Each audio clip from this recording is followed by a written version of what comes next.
Assalamualaikum warahmatullahi wabarakatuh. Perkenalkan, nama saya Slamatur Alamianti dari Pendidikan Islam Anak Usia Dini. Di sini saya ingin mempresentasikan tentang hasil resume mata kuliah bermain dan permainan. Teori klasik adalah muncul sebelum abad ke-20 dan sebagian besar menggambarkan sesuatu kekuasaan dan kekuatan pada teori ini diangkat atau dimunculkan. Yang pertama itu teori surplus energi. Menurut Herbert Spencer, bahwa surplus atau kelebihan tenaga yang dimiliki oleh seseorang yang belum disampaikan atau yang belum digunakan atau tersimpan akan disalurkan atau dikeluarkan melalui aktivitas bermain atau permainan.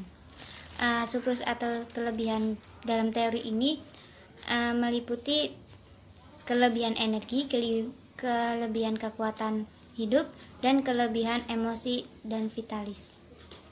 Kedua, teori rekreasi. Menurut Moritz Lazarus, bermain merupakan kegiatan yang berlawanan dengan kerja atau kesungguhan.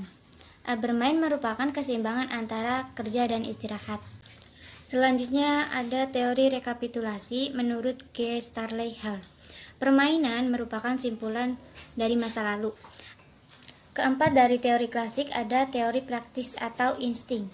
Menurut Carl Gors, bermain dilakukan untuk memperkuat insting yang dibutuhkan anak untuk menghadapi atau menjaga kelangsungan hidup di masa yang akan datang. Modern. Teori modern itu ada empat.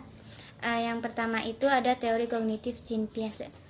Menurut Jean-Piaget ini, bermain merupakan kegiatan atau tahapan perkembangan kognitif. Tahapan perkembangan kognitif menurut Jean-Piaget terbagi menjadi 4 tahapan. Yang pertama itu tahapan sensorimotor. Dari lahir hingga 2 tahun, anak mengalami dunianya, gerak dan inderanya, serta mempelajari permanensi objek. Yang kedua itu tahap praoperasional, 2 tahun hingga 7 tahun. Anak mulai memiliki kecakapan motorik. Yang ketiga ada tahap operasi konkret, 7 tahun hingga 11 tahun. Anak mulai berpikir secara logis tentang kejadian-kejadian yang konkret. Dan yang terakhir, yang keempat, ada tahap operasional formal, 11 tahun hingga dewasa. Perkembangan penalaran atau pemikiran yang abstrak. Yang kedua ada teori kognitif sosial menurut Vygotsky. Bermain adalah self-help tool. Keterlibatan anak dalam bermain dengan sendirinya mengalami kemajuan dalam perkembangan. Teori psikoanalitik dari Sigmund Freud. Bermain seperti halnya berfantasi atau berangan-angan atau melamun.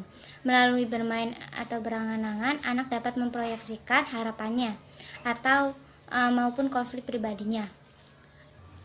Selanjutnya ada teori otak triun menurut Paul Mechelen. Otak manusia terdiri dari 3 bagian yang saling berhubungan, yaitu otak reptil, sistem limbik atau otak tengah, dan neokorteks. Bermain menurut teori ini dianggap sebagai kesenangan atau relaksasi. Selanjutnya ada faktor yang mempengaruhi bermain. Ada 8. Yang pertama itu ada kesehatan. Yang kedua itu perkembangan motorik. Yang ketiga inteligensi. Anak yang pandai lebih aktif daripada anak yang kurang pandai. Permainan mereka menunjukkan kecerdikan. Yang keempat, jenis kelamin. Anak laki-laki bermain lebih kuat daripada anak perempuan. Anak laki-laki menunjukkan perhatian pada berbagai jenis permainan. Yang kelima itu lingkungan. Lingkungan atau tempat tinggal dapat mempengaruhi bermain anak dari ragam permainan yang biasa dimainkan oleh anak. Yang keenam ada status sosioekonomi.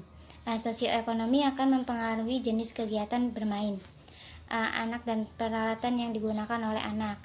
Yang ketujuh ada jumlah waktu bebas. Jumlah waktu bebas dalam bermain pada anak ini tergantung status ekonomi keluarga, yaitu peralatan bermain. Peralatan bermain anak akan mempengaruhi permainannya, contohnya dominasi boneka dan binatang buatan. Untuk mendukung permainan pura-pura, banyaknya balok, kayu, cat air, dan lilin. untuk mendukung permainan yang sangat konstruktif. Tahapan bermain menurut Mildred Porter ada 6. Yang pertama itu tahapannya unoccupied play. Anak terlihat tidak bermain, anak hanya mengamati kejadian di sekitarnya. Yang kedua itu solitary play. Anak bermain sendiri, anak asyik dengan kegiatannya sendiri atau aktivitasnya sendiri. Ketiga, onlooker play. Onlooker play ini anak melihat atau memperhatikan anak lain yang sedang bermain. 4.